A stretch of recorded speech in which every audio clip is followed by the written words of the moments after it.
1258 সালের 13 ফেব্রুয়ারি ইতিহাসের অন্যতম ভয়াবহ ঘটনা ঘটে।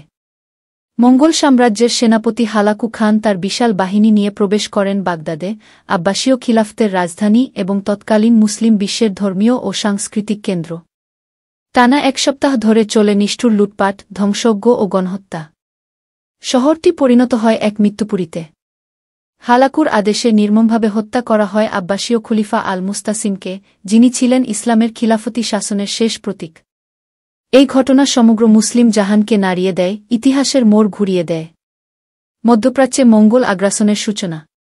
এই ধ্বংসযজ্ঞ ছিল মঙ্গলদের পূর্বপরিকল্পিত মধ্যপ্রাচ্য জয়ের একটি চূড়ান্ত ধাপ। এর সূচনা হয় 1221 সালে, যখন চেঙ্গিস খান খাওয়ারিজম সাম্রাজ্য আক্রমণ করেন। যদিও চেঙ্গিস খানের মৃত্যুর পর কিছু সময় আক্রমণ বন্ধ থাকে, তার নাতি হালাকু খান আবার এই পরিকল্পনা জীবিত করে তোলেন। 1255 সালে মঙ্গল সম্রাট মঙ্গু খান তাকে মধ্যপ্রাচ্যের দায়িত্ব দেন এবং বিশাল সেনাবাহিনী, কমপক্ষে 1 লক্ষ সৈন্য দিয়ে অভিযান শুরু করতে বলেন। আলামুত দুর্গ ও আসাসিনদের পরিণতি। অভিযানের শুরুতেই হালাকু খান আক্রমণ করেন ইরানের উত্তরাঞ্চলের পাহাড়ে অবস্থিত কুখ্যাত গুপ্তঘাতক গোষ্ঠী আসাসিনদের দুর্গ আলামুত, যেটিকে তখন অপরাজেয় বলে বিবেচনা করা হতো। আত্মসমর্পণের বিনিময়ে প্রাণভিক্ষা চেয়েও শেষ পর্যন্ত দুর্গটি ধ্বংস হয়ে যায় এবং সেই সঙ্গে মধ্যপ্রাচ্যে আসাসিনদের প্রভাবেরও অবসান ঘটে। বাগদাদের গৌরবময় অতীত। বাগদাদ শহরটি ছিল 8ম শতাব্দীতে গড়ে ওঠা আব্বাসীয় খিলাফতের রাজধানী।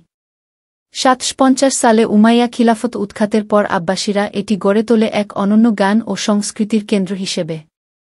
এখানে গড়ে ওঠে বায়তুল হিকমা বা হাউস অব উইজডম, যেখানে গ্রিক, পার্সিয়ান, ভারতীয় ও রোমান জ্ঞান অনুবাদ ও চর্চা হতো। বিশ্ববিখ্যাত বিজ্ঞানী, দার্শনিক, চিকিৎসক এবং জ্যোতির্বিদরা এই শহরে বাস করতেন। একাদশ শতকের শেষ দিকে যদিও রাজনৈতিক ক্ষমতা তুর্কি সুলতানদের হাতে চলে যায়, খলিফা ছিলেন তখনও মুসলিম বিশ্বের ধর্মীয় ঐক্যের প্রতীক। শহরটির পরিকল্পনা ছিল অসাধারণ, বৃত্তাকৃতির শহর, পার্শ্ব স্থাপত্যে নির্মিত, যার সব রাস্তা কেন্দ্রীয় গোল্ডেন গেট প্রাসাদের দিকে ছুটে যেত। এই প্রাসাদের উপরেই ছিল বিখ্যাত সবুজ গম্বুজ, যার উচ্চতা ছিল 39 মিটার, তৎকালীন বিশ্বের অন্যতম বৃহৎ গম্বুজ। খলিফার ভুল সিদ্ধান্ত ও প্রস্তুতির অভাব। মঙ্গলদের আগমনের আগেই বাগদাদ ছিল সংকটে। রাজনৈতিকভাবে খলিফা আল-মুস্তাসিম দুর্বল ও অদূরদর্শী ছিলেন।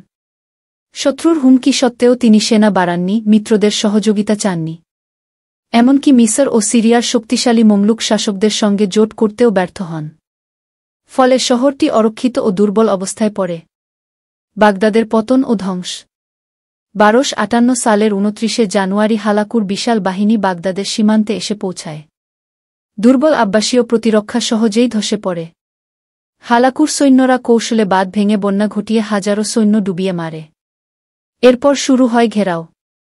মঙ্গলরা অত্যাধুনিক প্রযুক্তি ও বিশালাকৃতির মেশিন ব্যবহার করে শহরের প্রাচীর ভাঙতে থাকে।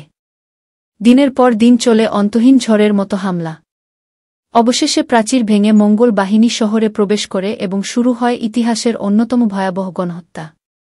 জ্ঞান ও সংস্কৃতির ধ্বংস। হাজার হাজার পাণ্ডুলিপি, কিতাব ও গবেষণার দলিল মঙ্গলরা টাইগ্রিস নদীতে ফেলে দেয়। বায়তুল হিকমা ধ্বংস করে দেওয়া হয়। বলা হয় এত বই নদীতে ফেলা হয়েছিল যে টাইগ্রিস নদীর পানি কালো হয়ে গিয়েছিল, কালি ও রক্তের মিশ্রণে।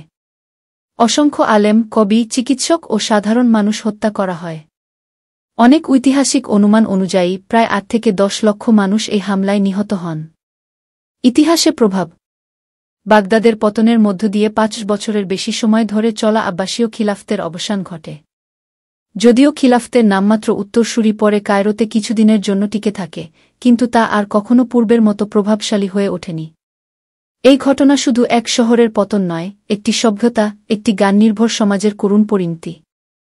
মুসলিম বিশ্বের ঐক্যহীনতা, নেতৃত্বের দুর্বলতা এবং প্রস্তুতির অভাব কী ভয়াবহ পরিণতি ডেকে আনতে পারে, বাগদাদের পতন তার সবচেয়ে বড় উদাহরণ।